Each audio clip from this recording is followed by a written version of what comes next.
Kamusta mga boss? Welcome sa aking munting channel ang Kanta Kwento. Kwentong Mission Souls, muli tayo mga kakwento. Mas kikilalanin pa nga natin sila ng husto ngayon dito sa ating kwento. Kung sino ba ang naunang natuto at huli natuto sa musika sa magkakapatid at paano ba sila nabuo? Anong Pinoy icon band ba ang na-jam ni Nisha? Pero syempre, bago tayo mag-umpisa, kung bago ka dito sa ating channel, hihingin ko po muna ang inyong like at subscribe bilang suporta sa ating channel. At sa ating FB page, paki-comment mo din, kakwento, kung taga saan ka para malaman ko kung hanggang saan umabot ang kwento nating ito. Maraming salamat. Credit to the owner, Square One Band PH.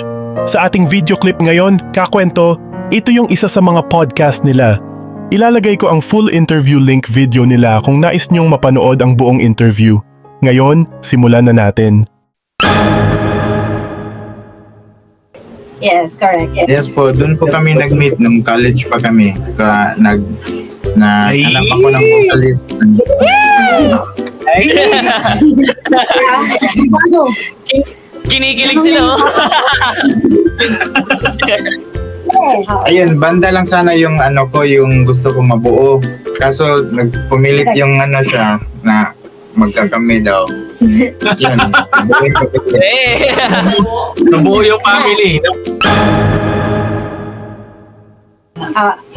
I think kasi since we were nasa band kami and we saw Nisha started learning bass.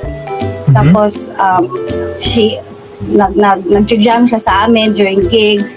Tapos eventually may banda din siya before, tapos naka-start si Ice, no? Si Ice din, parang nakita namin na parang may groove siya. So dinevelop namin yon. So yun, kami, it give us an idea na sige, magbanda na lang, tapos ito siya, keyboard, siya part sa included sa vocals. So the rest is history. Sa mga banda namin, may banda din ako sa kabila. Ito nagja-jam, nagbe-bass. Tapos ito nagbe-bass din. At minsan mag-jam din siya sa amin pag wala kaming drummer siya. Tapos ito yung last nag-learn ng instrument si Stacy. Kasi mahirap kasi vocals kasi yung niya, ang main instrument niya. Tapos nag-learn na lang siya ng rhythm. Yun, nakita namin na pwede pala kaming lahat magbanda. So, yun na. Yes, State of Grace. That's our band. We have Facebook page also, State of Grace PH. Tapos, At saka yung Nikolay. Shoutout din sa Nikolay and sa Falterbox. Yes! Meron din silang banda yung mga bata. May sarili din silang banda. Shout out to Milo and the Sparrows and Paper Dog. Meron Yes. silang Facebook page. Itong tatlo, membro ng Paper Dove. Paper Dove. Ito namang tatlo. Milo and the Milo and the Sparrows.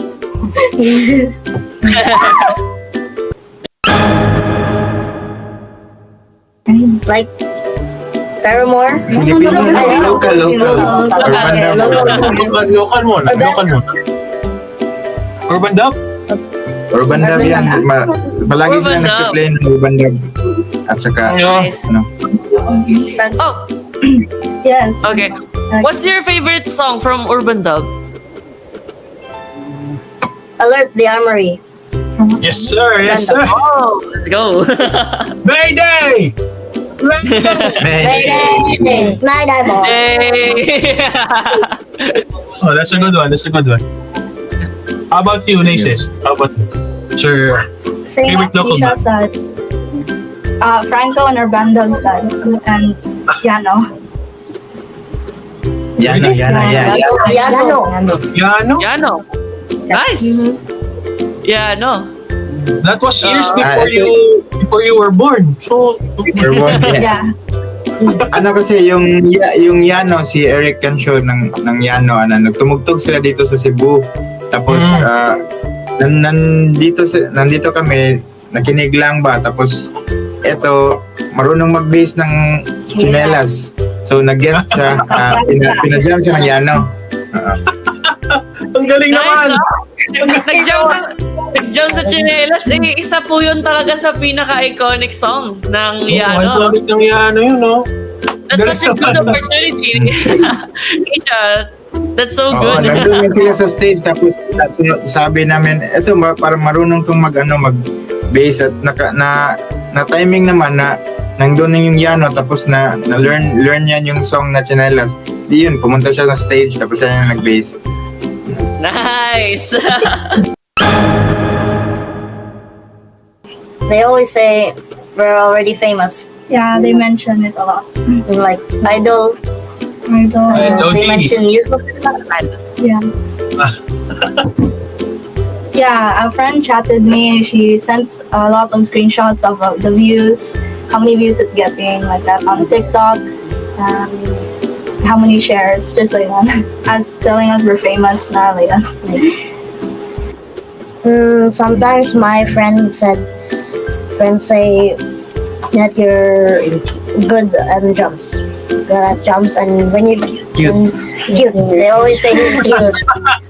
They tell me to teach them. Yeah. Cute.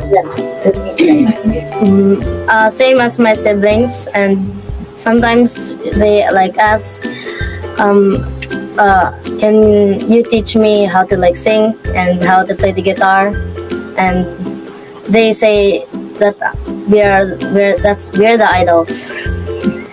Ngayon ngang unti-unting naaabot na ng Mission Souls ang katanyagan, lalo na dito sa mundo ng social media, ay talaga namang mas patuloy pa nilang hinuhusayan ang kanilang itinatampok sa atin. At lagi nga tayong nakatutok dito sa mga ipapamalas nila sa hinaharap. Kayo ba mga kakwento?